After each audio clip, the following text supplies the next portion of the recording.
ذمہ وار یم کہ اوس لیکلې غواړي ځای ورکوم انور شاه کشمیري د رسول الله صلی الله علیه وسلم د ناموس او د تقدس لپاره چې دلته قادیانان پیدا سو عام اعلان یې وکړي ورزاغ انسانانو ته د جنت ضمانت دلی انور شاه ورکوي که چا قیدانۍ مردار کوي او د دې په خلاف باندې کار وکړي زه د جنت ذمہ وار یم زه د انور شاه هم یو ادنا بالواسطه شاګرد یم زه دا اعلان کوم که هر چا دا مردار کوي د الله د رسول د ناموس د تقدس پر اساس باندې زه هغه ته $1 ارب ورکوم که حکومت خوا بدوله که نه بدوله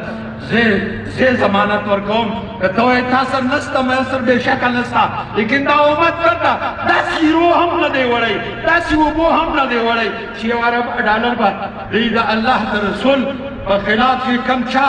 کم عمل کړی و هغه یې په دنیا کې په خپل سزا ورسوي دونه ډالر راکوي مسلمانان که دا طالبان چاندونکي لا یې هم راله پوره کوي